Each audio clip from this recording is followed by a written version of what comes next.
السلام علیکم ورحمۃ اللہ وبرکاتہ الحمد للہ نحمده ونستعینه ونستغفره ونعوذ باللہ من شرور انفسنا ومن سیئات اعمالنا من يهده الله فلا مضل له ومن يضلل فلا هادي له واشهد ان لا اله الا الله وحده لا شريك له واشهد ان محمدا عبده ورسوله ارسله بالحق بشيرا ونذيرا اما بعد فان خير الحديث كتاب الله وخير الهدي هدي محمد صلى الله عليه واله وسلم وشر الامور محدثاتها وكل محدثة بدعة وكل بدعة ضلالة وكل ضلالة في النار. فاعوذ بالله من الشيطان الرجيم. بسم الله الرحمن الرحيم. يا ايها الذين امنوا اتقوا الله حق تقاته ولا تموتن الا وانتم مسلمون. يا ايها الناس اتقوا ربكم الذي خلقكم من نفس واحدة وخلق منها زوجها وبث منهما رجالا كثيرا ونساء واتقوا الله الذي تساءلون به والارحام ان الله كان عليكم رقيبا. يا ايها الذين امنوا اتقوا الله وقولوا قولا سديدا يصلح لكم اعمالكم ويغفر لكم ذنوبكم ومن يطع الله ورسوله فقد فاز فوزا عظيما. وقال الله تبارك وتعالى وسارعوا الى مغفرة من ربكم وجنة عرضها السماوات والارض اعدت للمتقين.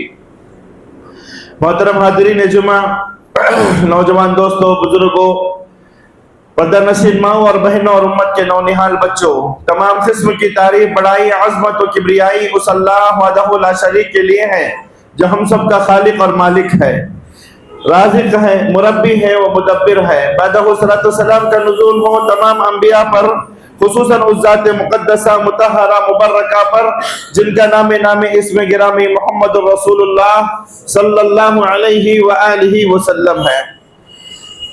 میرے محترم بھائیوں، اللہ رب العالمین نے سورہ آل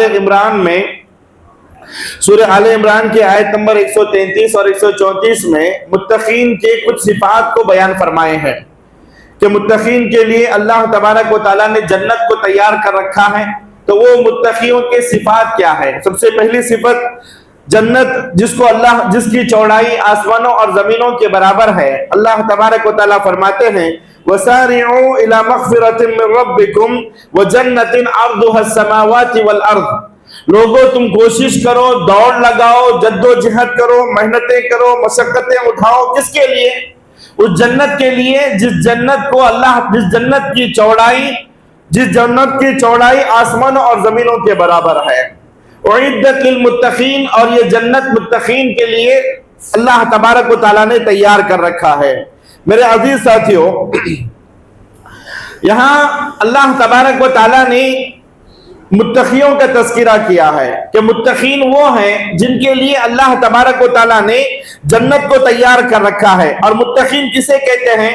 میرے عزیز ساتھیوں، متقی ہر وہ شخص جو اللہ تبارک و تعالیٰ سے ڈر کر کے زندگی بسر کرتا ہے، ہر وہ آدمی جو اللہ تبارک و تعالیٰ کے بتائے ہوئے طریقے کے مطابق اپنی زندگی بسر کرتا ہے، ہر وہ شخص جو اللہ کے ہر فرامین پر عمل کرتا ہے اور ہر نواہی سے اجتناب کرتا ہے، وہ آدمی متقی ہے اور اللہ سے ڈرنے والا ہے. اور اللہ کہتا ہے اعدت للمتقین، ہم نے ایسے ہی متقیوں کے لیے جنت کو تیار کر رکھا ہے.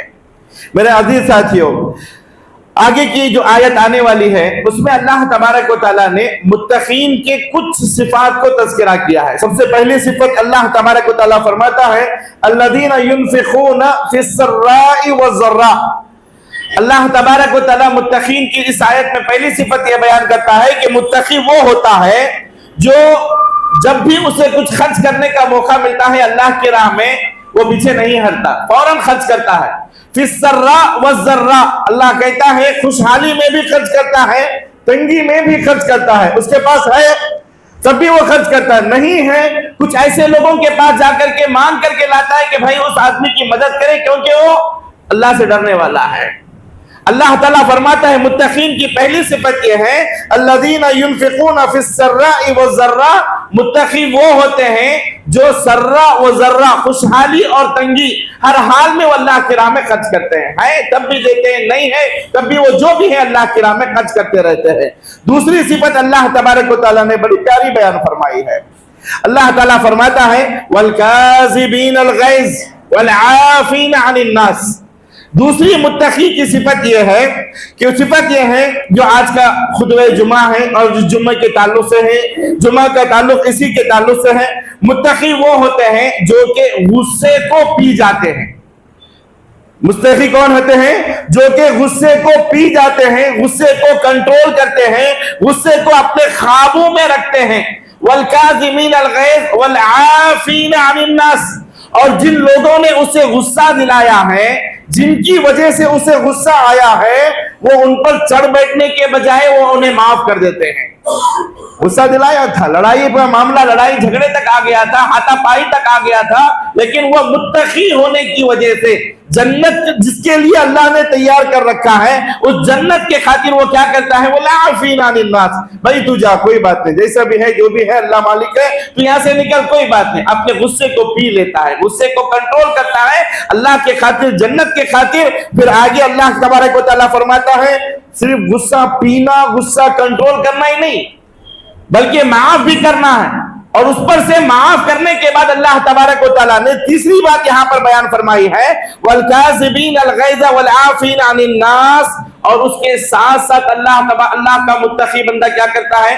پہلے تو غصے کو پیتا ہے، دوسرا معاف کرتا ہے، ذات جھگڑا نہیں کرتا، گالی گلوچ نہیں کرتا، اس کے ساتھ کوئی آئل فیل نہیں کرتا، بلکہ اسے معاف کرتا ہے، اور تیسری بات اللہ نے کہا اس پر احسان بھی کرتا ہے۔ ہوتا ہے نا جی کبھی کبھار، بھائی اس نے مجھے غصہ دلایا تھا، مارکیٹ میں میری عزت نکالی تھی، مسجد میں میرا کھلواڑ کیا تھا، میں اس سے کیوں بات کروں؟ آدمی کیا ہوتا ہے بسا اوقات غصے میں آ جانے کے بعد کیا کرتا ہے؟ دل میں رکھ کر کے اس پر عداوت پال لیتا ہے، نہیں، بلکہ اللہ تعالیٰ فرماتا ہے متقی کی تیسری صفت یہ ہے غصے کو پینا، معاف کرنا، پھر اوپر سے اس پر احسان کرنا، احسان بھی کرنا ہے، احسان بھی کرنا ہے۔ اور اللہ تعالیٰ فرماتا ہے واللہ یحب المحسنین، اور اللہ تبارک و تعالیٰ احسان کرنے والوں کو بہت پسند فرماتا ہے۔ میرے عزیز ساتھیو، غصہ بھلے دیکھنے میں ایک چھوٹا سا لفظ ہے، ایک چھوٹا سا لفظ ہے، آپ بڑے بڑے عناوین پر، بڑے بڑے ٹاپکس پر آپ نے خطبے سنے، بیانات سنے، لیکن کبھی کبھار ایسے چھوٹے چھوٹے الفاظ پر بھی، چھوٹے چھوٹے چیزوں پر بھی ہمیں بیانات سن لینا چاہیے، کیونکہ دیکھیں اللہ تبارک و تعالیٰ اور اللہ کے رسول کا نظام یہ تعلیمات یہ ہیں کہ اللہ اور اس کے رسول نے شریعت اسلامیہ کے اندر ہر بڑی سی بڑی چیز کو بھی بتا دیا ہے، اور چھوٹی سے چھوٹی چیز کو بھی اللہ نے بتا دیا۔ یہ ہے اسلام اور اس کی خوبی، یہ ہے اسلام اور اس کی خوبی۔ آپ کوئی بھی جنرل ایک ٹاپک لے لیں، کوئی بھی ایک لفظ لے لیں، ایک لفظ بولے، اس لفظ پر اللہ تبارک و تعالیٰ نے بڑی لمبی بحث کر دی ہے۔ اللہ کے رسول صلی اللہ علیہ وسلم نے ایک ایک بال کی کھال نکالنا بولتے ہیں، ایسی باریک سے باریک چیز تک اللہ کے نبی نے بیان فرمایا۔ غصہ دیکھنے میں چھوٹا سا لفظ ہے، لیکن اس کے نقصان کتنے بڑے ہوتے ہیں اور اس کے انجام کتنے بھیانک ہوتے ہیں، ابھی ہم مختصر سے وقت میں بیان فرمائیں گے۔ میرے عزیز ساتھیوں، غصہ یہ جو صفت ہے نا، غصے کو پینا، غصے کو کنٹرول کرنا، یہ کوئی معمولی صفت نہیں ہے، بڑے ہمت والوں کی بات ہے، بڑے ہمت والوں کی بات ہے، عام آدمی کے بس کی بات نہیں ہے۔ اور اللہ کے نبی خود فرماتے ہیں کہ یہ غصے کو پینا، یہ غصے کو کنٹرول کرنا، یہ کوئی عام آدمی کی صفت نہیں ہے، یہ متقی آدمی ہی کر سکتا ہے، اللہ سے ڈرنے والا ہی کر سکتا ہے، جنت کی چاہت والا ہی کر سکتا ہے، ایک عام آدمی کے بس کی بات نہیں ہے۔ اور میرے عزیز ساتھیوں، اللہ کے رسول صلی اللہ تبارک و تعالیٰ نے قرآن مجید میں ایک دوسری جگہ پر یوں بھی بیان فرمایا ہے والذین یجتنبون کبائر الاثم والفواحش واذا ما غضبوا هم یغفرون۔ اللہ متقین کی ایک دوسری جگہ پر قرآن مجید میں یہ بھی بیان فرمایا ہے کہ متقی وہ ہوتا ہے جو بڑے بڑے گناہوں سے اپنے آپ کو بچا کر کے رکھتا ہے۔ متقی جنت چاہتے ہو تو بچانا ہے، بچانا ہے، اپنے آپ کو بچا کر کے رکھنا ہے۔ اللہ تعالیٰ فرماتا ہے والذین یجتنبون کبائر الاثم، متقی وہ ہوتے ہیں جو اپنے آپ کو بڑے گناہوں سے بچاتے ہیں، والفواحش، اور فاحشہ چیزوں سے بچاتے ہیں۔ فاحشہ کاموں سے بچاتے ہیں. ایسی جگہ جہاں پر فحش کام ہو رہا ہے, فحش باتیں ہو رہی ہیں, فحش لوگ بیٹھے ہوئے ہیں, وہاں پر وہ اپنے آپ کو نہیں بٹھاتا, بھئی یہاں سے جانا ہی بہتر ہے, اپنے ایمان کی حفاظت کرنا ہے. اللہ تعالیٰ فرماتا ہے متقی کی صفت کو بیان کرتے ہوئے, متقی بڑے گناہوں سے بھی بچتا ہے, چھوٹے گناہوں سے بھی بچتا ہے, اور ساتھ ہی ساتھ ایسی جگہ ہے جہاں پر فحاشی عام ہے, جہاں پر فحاشی عام ہے, موبائل صرف کالنگ کے لیے استعمال کرتا ہے, گندی فلمیں دیکھنے کے لیے نہیں, برائیوں کے لیے نہیں, اور ایسی جگہ جہاں پر برائیاں ہوتی ہیں وہاں پر نہیں جاتا. یہ متقی کی صفت ہے. اور تیسری صفت اللہ تبارک و تعالیٰ نے بیان فرمایا وَإِذَا مَا غَضِبُوا هُمْ يَغْفِرُونَ. متقی کی تیسری صفت یہ ہے کہ جب بھی اسے غصہ آ جاتا ہے وہ غصے کو پیتا ہے, غصے کو کنٹرول کرتا ہے, اور لوگوں سے ہنس کر کے بڑے پیار و محبت سے ملتا ہے. یہ متقی کی صفت ہے, اور لوگوں کو معاف کرتے جاتا ہے. اللہ تبارک و تعالیٰ نے فرمایا ایسے ہی لوگوں کے لیے ہم نے جنت کو تیار کر رکھا ہے. میرے عزیز ساتھیو, جیسے کہ ہم نے بتایا کہ غصہ یہ ہر انسان کی فطرت ہے, فطری چیز ہے, ہر انسان کی فطری چیز ہے جو انسان پر عارضی طور پر واقع ہو جاتی ہے. غصہ ہر انسان کو آتا ہے. علماء ہیں انہیں بھی غصہ آئے گا, علم والے ہیں, دین جاننے والے ہیں, لیکن بشری تقاضے ہونے کے ناطے انہیں بھی غصہ آتا ہے. بسا وقت مرد ہیں غصہ آتا ہے, عورتیں ہیں غصہ آتا ہے, بچے سے لے کر کے بڑوں تک ہر کسی کو غصہ آتا ہے. غصہ ایک فطری چیز ہے. اللہ تبارک و تعالیٰ نے ہر انسان کے اندر عادی طور پر اس کو رکھ دیا ہے, لیکن غصے کو کنٹرول کرنا, غصے کو پی جانا, اور غصہ آخرت کے خاطر, جنت کے خاطر غصے کو ختم کر جانا, یہ متقی کی صفت ہے. اور اسی لیے اللہ کے نبی نے فرمایا یہ ہر کسی کے بس کی بات نہیں ہے. غصے کو کنٹرول کرنا یہ ہر کسی کے بس کی بات نہیں. میں نہیں, اللہ کے نبی خود کہتے ہیں, اللہ کے نبی خود کہتے ہیں, مسلم شریف کی حدیث ہے, اللہ کے نبی فرماتے ہیں غصے کو کنٹرول کرنا, غصہ پی جانا, لوگوں کو معاف کرنا, یہ عام آدمی کی بس کی بات نہیں ہے. یہ بڑی دلیری کی بات ہے, بڑے ہمت والوں کی بات ہے, بڑے جذبے والوں کی بات ہے. متقی ہی یہ کام کر سکتا ہے. اور اللہ کے نبی فرماتے ہیں جو غصے کو کنٹرول کرے, پی جائے, لوگوں کو معاف کرے, یہ اصل میں بہادر آدمی ہے. اصل میں یہی پہلوان ہے, یہی بہادر ہے, اور یہی دلیر آدمی ہے, یہی دلیر آدمی ہے. پیارے رسول صلی اللہ علیہ وسلم کے زبانی اللہ کے نبی نے فرمایا لیس الشدید بالسرعہ, لیس الشدید بالسرعہ انما الشدید الذی یملک نفسہ عند الغضب. اللہ کے نبی فرماتے ہیں پہلوان وہ نہیں ہوتا جو کسی کو پچھاڑ دے, اکھاڑے میں آ کر کے گرا دے, پچھاڑ دے, یا پھر اس کو گرا دے. اللہ کے نبی فرماتے ہیں پہلوان تو وہ ہوتا ہے جو غصے کے وقت اپنے آپ کو کنٹرول رکھتا ہے, غصے کے وقت اپنے آپ کو کنٹرول میں رکھتا ہے, اپنے آپ کو قابو میں رکھتا ہے, چیختا چلاتا نہیں, پکارتا نہیں, دھاڑے نہیں مارتا, گالی گلوچ نہیں کرتا, لوگوں پر ظلم و زیادتی نہیں کرتا, زبردستی نہیں کرتا, بلکہ غصہ جب آتا ہے کنٹرول کرتا ہے. اللہ کے نبی فرماتے ہیں یہ اصل پہلوان ہے. کیا فرمایا اللہ کے نبی نے؟ یہ اصل پہلوان ہے. کسی کو پچھاڑ دینا, گرا دینا, مکہ مار کر کے ہرا دینا, یا پھر بڑا جم کر کے پہلوان بننا, اس کو پہلوان نہیں کہتے. اللہ کے نبی کہتے ہیں غصے کو پی جانے والا سب سے بڑا پہلوان ہے. اور میرے عزیز ساتھیوں, ایک صحابی اللہ کے نبی کے پاس آئے, آ کر کے کہا اوصینی یا رسول اللہ. اللہ کے نبی کے پاس آئے, آ کر کے کہنے لگے کہ اوصینی یا رسول اللہ, اے اللہ کے پیارے حبیب مجھے کچھ وصیت کیجئے, کچھ نصیحت کیجئے. صحابہ آتے تھے اللہ کے نبی کے پاس, وصیت لے کر کے جاتے تھے, اور کہتے تھے کہ اللہ کے نبی کچھ ایسی بات بتائیے جس پر میں اپنی ساری زندگی عمل کرتا رہوں, اور یہی عمل میرے لیے میرے جنت میں جانے کا ذریعہ بن جائے. سبحان اللہ, کتنی بڑی بات ہے. کیا فرمایا اے اللہ کے نبی مجھے کچھ ایسی وصیت کیجئے, ایسی نصیحت کیجئے جس پر میں ساری زندگی عمل کرتا رہوں, اور یہی عمل میرے جنت میں جانے کا ذریعہ بنے. اللہ کے نبی نے کیا فرمایا؟ اللہ کے نبی نے فرمایا لا تغضب, اے میرے ساتھی تو غصہ مت کر, تمہیں کبھی بھی غصہ نہیں ہونا ہے. صحابی اللہ کے نبی سے پوچھتے ہیں کہ اول ذالک, اللہ کے نبی اور کچھ ہے, اور کچھ نصیحت کیجئے. اللہ کے نبی پھر کہتے ہیں لا تغضب, تمہیں غصہ نہیں ہونا ہے. پھر اس کے بعد اللہ کے نبی سے صحابی پوچھتے ہیں کہ اللہ کے نبی اور کچھ نصیحت کیجئے. پھر اللہ کے نبی یہی کہتے ہیں لا تغضب, اپنی زندگی میں غصے کو کنٹرول کرو, تمہاری جنت پکی ہے. غصے کو کنٹرول کرو. اور صحابی بار بار اللہ کے نبی سے پوچھتے جاتے کہ اللہ کے نبی اور کچھ ہے, اور کچھ بتائیے, اور کچھ بتائیے. اللہ کے نبی ہر بار یہی کہتے لا تغضب, لا تغضب, لا